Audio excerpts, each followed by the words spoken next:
नमस्ते। कभी सोचा है कि लोन एप्लीकेशन मंजूर होगी या नहीं, ये आखिर तय कौन करता है? आज हम क्रेडिट स्कोर की दुनिया को समझेंगे और उस राज को जानेंगे जो किसी के भी फाइनेंशियल भविष्य की चाबी है। तो चलिए शुरू करते हैं। जरा सोचिए, आपने सपनों का घर या कार खरीदने के लिए लोन अप्लाई किया और कुछ दिनों बाद बस एक मैसेज आ जाता है, आपकी अर्जी नामंजूर हो गई है। कितना निराशाजनक होता है ना? आखिर बैंक किस आधार पर यह फैसला लेते हैं? ज्यादातर मामलों में इस क्यों का जवाब एक 3 अंकों की संख्या में छिपा होता है, क्रेडिट स्कोर। जी हाँ, यही वो जादुई नंबर है जो किसी के भी फाइनेंशियल रिपोर्ट कार्ड की तरह काम करता है। तो सवाल ये है कि ये स्कोर आता कहाँ से है? कौन है ये स्कोर कीपर्स जो पूरे देश का हिसाब किताब रखते हैं? आइए इस पहेली को सुलझाते हैं और जानते हैं कि पर्दे के पीछे कौन है। इन स्कोर रखने वाली कंपनियों को क्रेडिट इंफॉर्मेशन कंपनी यानी CICs कहा जाता है। ये RBI से लाइसेंस लेकर काम करती हैं और इनका सीधा सा काम है बैंकों और दूसरे लेंडर्स से लेन देन की जानकारी इकट्ठा करना। मतलब जब भी कोई लोन या क्रेडिट कार्ड लेता है तो उसकी हर छोटी बड़ी जानकारी इन कंपनियों तक पहुंच जाती है। भारत में इस गेम के 4 बड़े खिलाड़ी हैं। पहला है ट्रांसयूनियन सिबिल, जिसका नाम सबसे ज्यादा सुनने में आता है और बैंक भी सबसे ज्यादा इसी पर भरोसा करते हैं। दूसरा है एक्सपीरियन इंडिया, जो एक ग्लोबल कंपनी है। तीसरा है इक्विफैक्स इंडिया, जिसका फोकस बिजनेस और छोटे व्यवसायों पर ज्यादा रहता है। और चौथा है CRIF हाईमार्क, जो छोटे लोन और माइक्रो फाइनेंस में माहिर है। और एक मजेदार बात यह है कि ये सभी कंपनियां स्कोर देने के लिए एक ही पैमाना इस्तेमाल करती हैं, जो 300 से 900 के बीच होता है। 300 सबसे खराब और 900 सबसे अच्छा। स्कोर जितना 900 के करीब होगा, फाइनेंशियल हेल्थ उतनी ही अच्छी मानी जाएगी।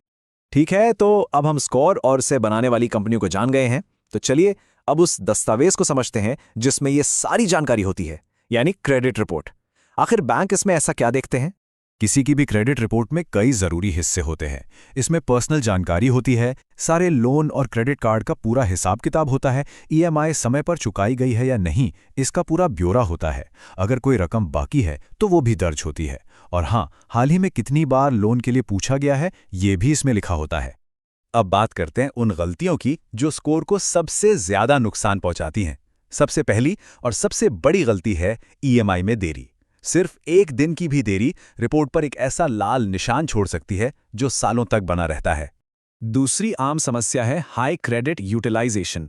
इसका मतलब यह है कि मान लीजिए क्रेडिट कार्ड की लिमिट 1 लाख है और हर महीने 90,000 खर्च हो रहे हैं। ये बैंकों को एक सिग्नल देता है कि इंसान क्रेडिट पर बहुत ज्यादा निर्भर है, जो उनके लिए एक रिस्क है। तीसरी बड़ी समस्या है सेटल्ड या रिटन ऑफ अकाउंट्स। ये शब्द दिखाते हैं कि उधार पूरी तरह नहीं चुकाया गया। बैंकों के लिए यह भरोसे को तोड़ने जैसा है और वो इसे बहुत गंभीरता से लेते हैं। और चौथी गलती है बार बार लोन के लिए अप्लाई करना। हर बार जब कोई अप्लाई करता है तो बैंक उसकी रिपोर्ट जांचता है। कम समय में बहुत सारी जांचें ये दिखाती हैं कि इंसान क्रेडिट के लिए बेताब है, जो स्कोर को नीचे गिरा सकता है। लेकिन अगर किसी का स्कोर कम है तो चिंता की कोई बात नहीं है। अच्छी खबर यह है कि इसे सुधारा जा सकता है। चलिए अब उन कदमों की बात करते हैं जिनसे फाइनेंशियल सेहत को वापस पटरी पर लाया जा सकता है। स्कोर सुधारने के लिए ये 6 कदम उठाए जा सकते हैं। पहला और सबसे जरूरी, हमेशा EMI समय पर चुकाएं, इससे जरूरी कुछ नहीं है। दूसरा, क्रेडिट कार्ड का इस्तेमाल 30% लिमिट के अंदर रखें। तीसरा, पुराने क्रेडिट अकाउंट्स को बंद ना करें, क्योंकि एक लंबी और अच्छी क्रेडिट हिस्ट्री सोने की तरह कीमती है। चौथा, बार बार नए लोन के लिए अप्लाई करने से बचें। पांचवां, अगर कोई रिटर्न ऑफ या सेटल्ड अकाउंट है तो उसे बैंक से बात करके पूरी तरह से क्लोज करने की कोशिश करें। और छठा, अपनी रिपोर्ट को नियमित रूप से जांचें और अगर कोई गलती दिखे तो तुरंत उसे ठीक करवाएं। जैसा कि हमने कहा, 30% का नियम बहुत जरूरी है। ये चार्ट इसे बहुत अच्छे से दिखाता है। कोशिश करें कि अपने कुल क्रेडिट लिमिट का सिर्फ 30% हिस्सा ही इस्तेमाल हो।